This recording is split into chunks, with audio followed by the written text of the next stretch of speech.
dangerous terms in English diction. If it could be translated into audio, it would sound like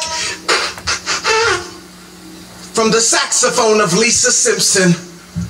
Two words designed and strategically combined to form the biggest oxymoron in the history of mankind. Almost.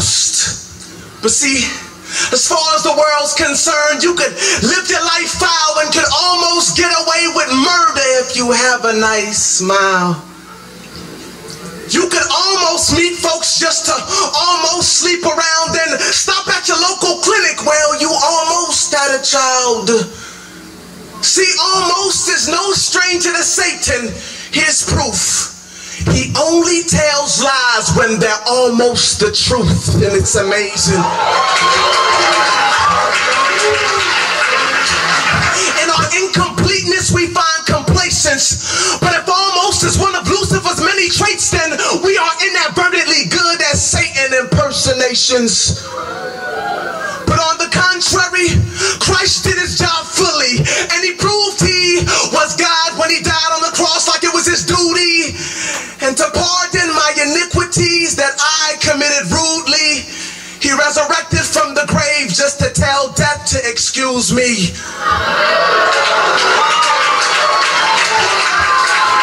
But excuse me, this is your life and that's something I can't impose on. But your body is God's home, which wasn't loaned to get foreclosed on. See, an almost Christian looks right but lives wrong. Can't stand the conviction in Romans, so they sit down to be comforted in Psalms.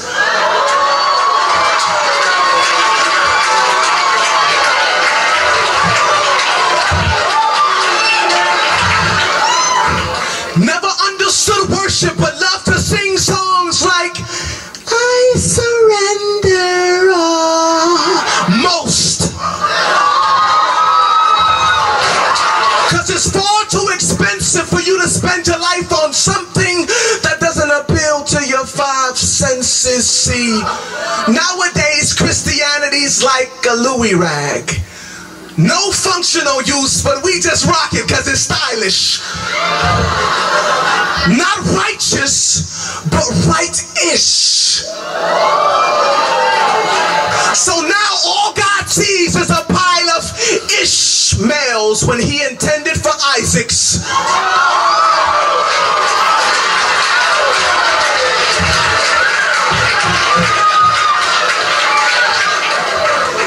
And we're moved by how we feel, so we're saved when we feel like it. So technically we've never really been saved, we merely tried it. So no wonder why we're never sold out when we return it after we buy it now.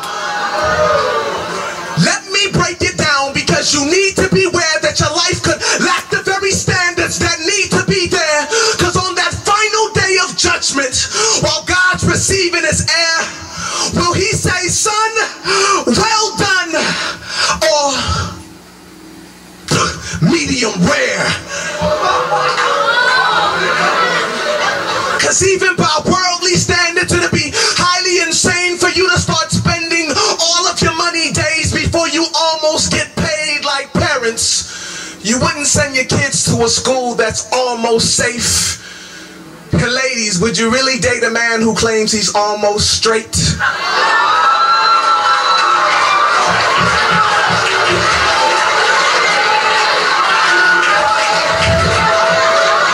And this is the very thing about God that we all try to get around, but his standards are like between two mountains, no middle ground. So a halfway life is unprofitable to you. Because after all the Sunday services, Bible studies, and prayer meetings, and everything that goes between, God will say, I never knew you. But that's not even the worst part of living your life as neutral. It's that you were once Arctic, but it's your warmness that is causing him to spew you. And this is the very thing that had me.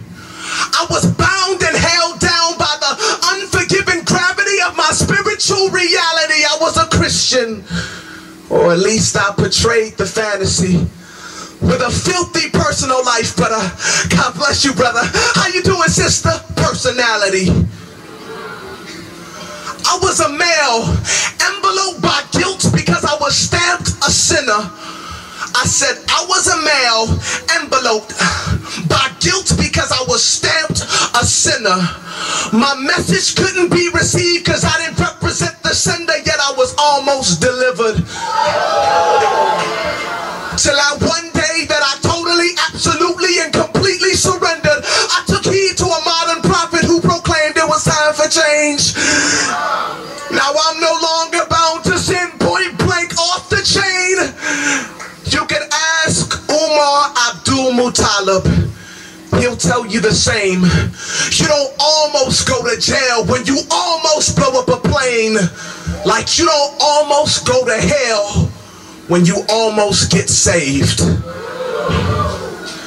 Despise the cross that he was slain and thus the cause in which he came. But don't worry, I'm almost done. But before I leave this stage, we have all worked in sin and death was minimum wage. I said, we've all worked in sin and death was minimum wage. But if it wasn't for Christ, we would have almost got paid.